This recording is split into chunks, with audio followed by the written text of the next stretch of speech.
Hi, faithful caregiver. I'm back in the kitchen today because I want to talk to you about when your dementia loved one starts having a problem either just chewing, or sometimes they get to the stage where they even have a problem swallowing their food. And there are a couple of things that I did recently with chicken, and it was a rotisserie chicken from the grocery store, already cooked for you.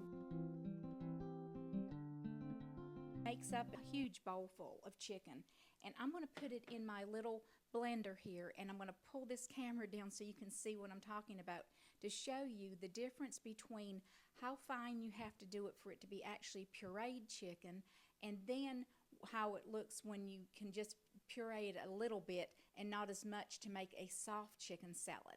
Okay, let me get you down here. Let me get my little blender over here. If you've watched me before on here, you know this little blender I've had for a very long time. Okay, let's just do that amount. Now see, it's starting to come together. Okay, see how that's come together in little balls? Let me get this off. I'm going to take this out and just show you. Let me take this out of here.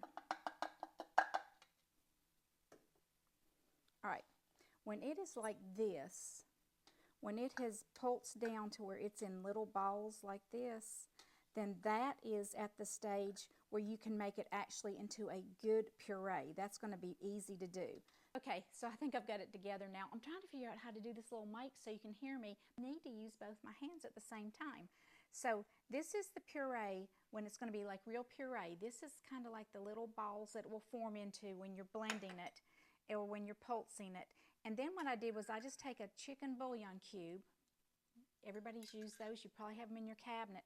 And I use these because they are less expensive than buying like cans of chicken broth, because I don't use them that often. But when I need them for things like this, it's nice to have them on hand. So the chicken bouillon to me is just the least expensive way to do it.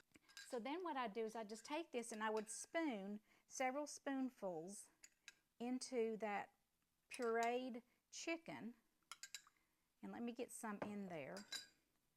And I just use the Weilers, y'all. This is probably what everybody has in their cabinet.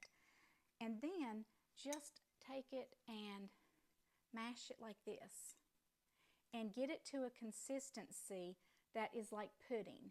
This is the consistency you want it to be, so that when you put it on their tongue, they can just swallow it. Now, I will tell you, I have pureed it too much and gotten it too fine, so that when it went on my tongue and I tried to swallow it, that choked me also. There is such a thing as having it too fine. So everybody is an individual, and remember, the reason that you're doing this, because it does take a little extra time to do it, but the reason is that once your dementia loved one gets choked on food, sometimes on the platforms I'm on, people will say, my dementia loved one just turns away from food, or they just don't even want it, and they've been eating before, and it's not like it's end of life, and they can't figure out why they won't eat.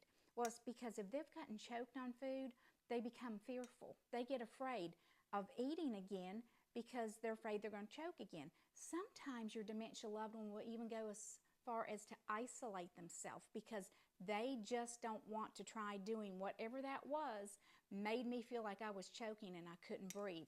So that's why it is more than worth it to do some puree for them. Now, do you see this? Can you see that? That is about the consistency. It's like a pudding.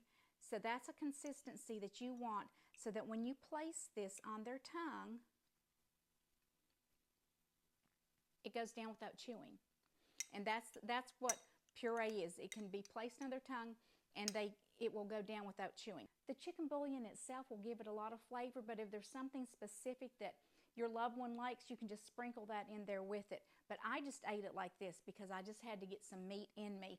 And this is the easy, simple way to do it. Thank y'all for taking care of your dementia loved one. God bless you and stay true. I'll see you next time in the kitchen. Bye.